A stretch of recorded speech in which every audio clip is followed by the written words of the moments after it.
And away from that, here is the reason why we need boosters, the Omicron variant. It is bringing back lockdowns and restrictions. China is now on high alert. 13 million residents of Xi'an are under a lockdown. 52 new cases were detected there recently. We don't know if these are Omicron cases, but there is chaos. Look at these pictures. Hundreds of residents rushed to a shopping center. The lockdown orders led to panic buying.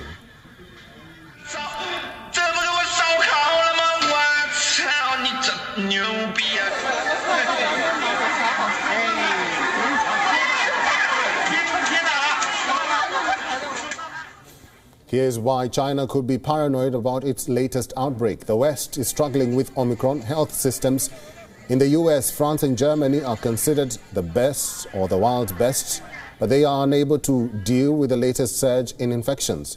There is a shortage of testing kits, hospital beds and even health professionals.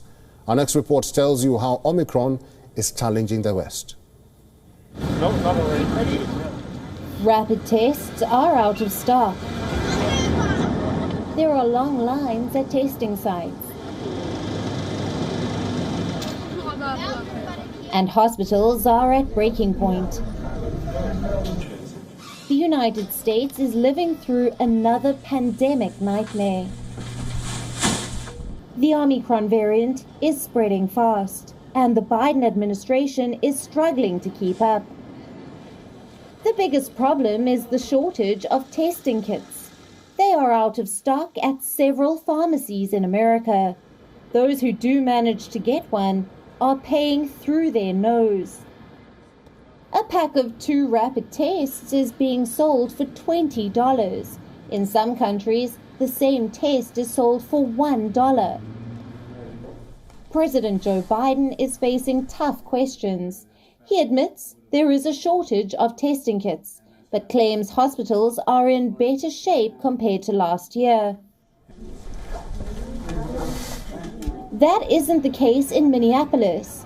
According to a report, hundreds of people are waiting for emergency rooms to open up. Some hospital CEOs even took out this full-page ad recently. It was an appeal for help. The ad says, "We're heartbroken, we're overwhelmed." How does this happen in 2021? American allies in Europe are struggling too. A new wave of cases has overburdened French hospitals. A hospital in Mulhouse, doctors and nurses have reached breaking point.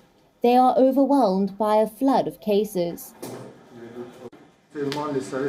The Mulhouse Hospital ICU is currently at full capacity as patients have been coming in for the past 20 days. 70% of the ICU patients are COVID-positive cases.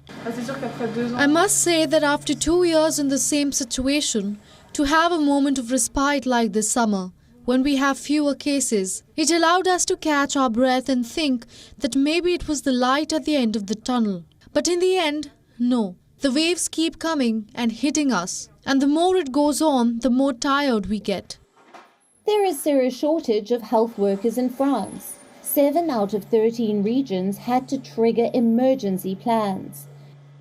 Staff holidays have been cancelled. Reinforcements from the private sector are being called in to treat patients.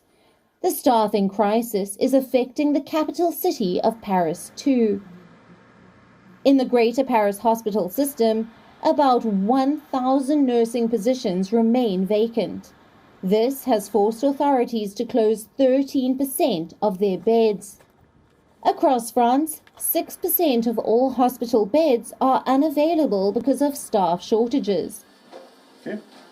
Germany is facing similar problems. ICUs in Germany could be operating at their peak capacity by Christmas.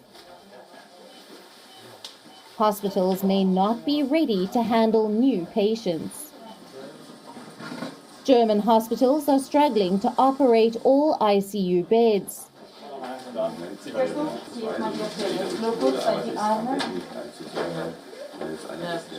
At almost 90% of the hospitals, there is staff shortage.